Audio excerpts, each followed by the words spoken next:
Hey, I'm Derek the Vet. You're so quick on the draw. I'm Ace. Well, given the subject, what are we talking about today, Ace? I think we're in part 3 of Sex. I don't know. We haven't come up with a good name for this yet. I can just, I can't even think of a song. All I'm thinking of is like Salt and Pepper. It's like, push it real. I agree. We're not taking this anywhere good. So, sex ed, dogs. Yeah. I feel like we should talk about what inevitably happens when two doggies get together. Okay. And have sex, which is puppies and pregnancy. Okay, so you mean talk about like the basics of pregnancy? Yeah, I have questions. Okay. Hit me. My first question is, so we started this series, you were talking about this little accidental pregnancy and a little bulldog. How do you tell a dog is pregnant? So oftentimes you don't notice for a little while. Normally dogs are pregnant for somewhere in the 62 to 64 day range. It's actually really narrow. You can't have preemies or late births to the same degree that you do in humans because it's a very narrow window for everybody to be viable. So usually people won't notice a change for quite a while. It might be several weeks before you notice things like vulvar swelling, the mammary glands becoming somewhat more prominent, that sort of thing. Mm-hmm. And sometimes, depending on the breed and how big the puppies are, you might actually see some abdominal distension. If you're at all wondering about it, you can go to the vet. How about when I go to the vet? Do you do vaginal ultrasounds? Do you do x-rays? I've seen x-rays of animals that are just filled with tiny skulls, and it's very creepy. They look a lot like aliens. They do, yes. Yeah, so the skeletons start to form and are visible on x-rays after 42, 45 days, somewhere in there. And that's a really important piece of information to have because you can actually count how many puppies there are. Right.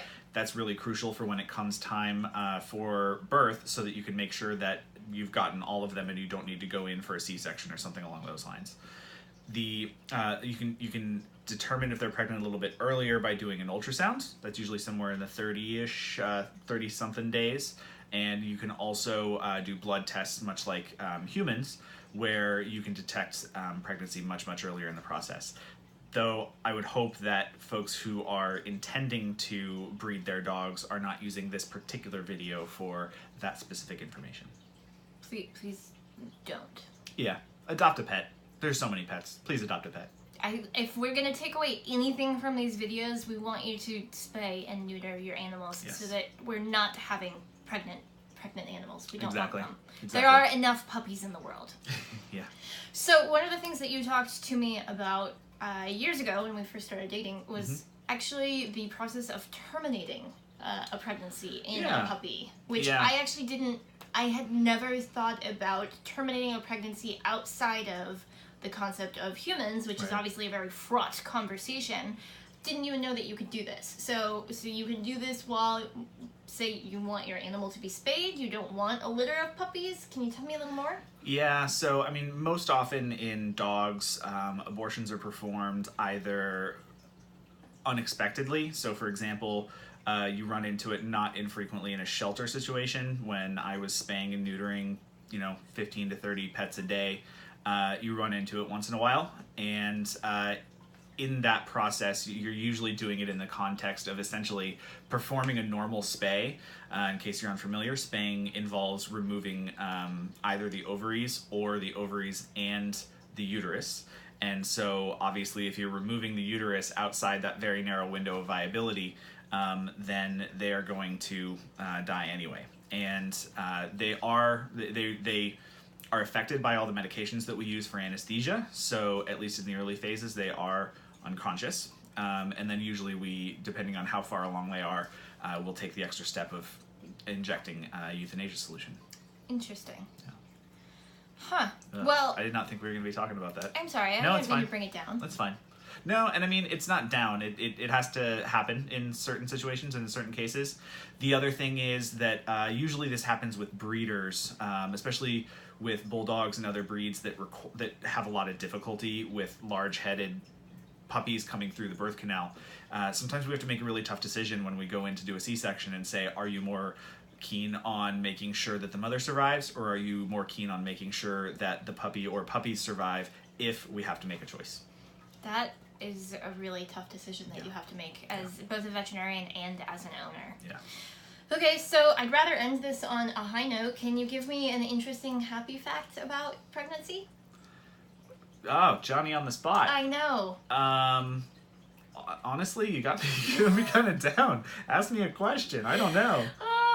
Tell me about your favorite puppy birth experience. Okay. I think in the next video I'd really like to talk about the different types of spays. Yeah, sure. I'm really curious about that, but I'd like to hear about your favorite helping an animal give birth experience, helping a dog give birth. Well, actually, my favorite helping an animal give birth experience was a cow. In vet school, we need to practice on a whole bunch of different species because real doctors treat more than one species. And pulling a calf is just the most satisfying experience ever. You have to work really hard at it. It takes a while.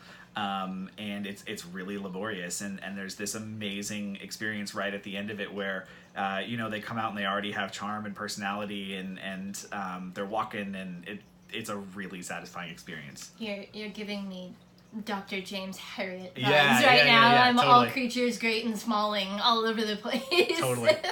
But funny though, the first thing that came to mind when you were saying, tell me a pregnancy related, was just the one time that a dog gave birth. We had to help a little bit, and when dogs are born, they come out in the most disgusting little placentas with this horrible green goo, and what's the goo called? I don't know. I don't remember right now. I'm sorry. Obstetrics is not my thing. Don't judge me. Anyway, tore open the placenta and I got sprayed right in the face with my mouth open. So at least it was really cute, right? You had that little yeah. That's my puppy. Being a puppy. Okay. All right. We'll catch you next time.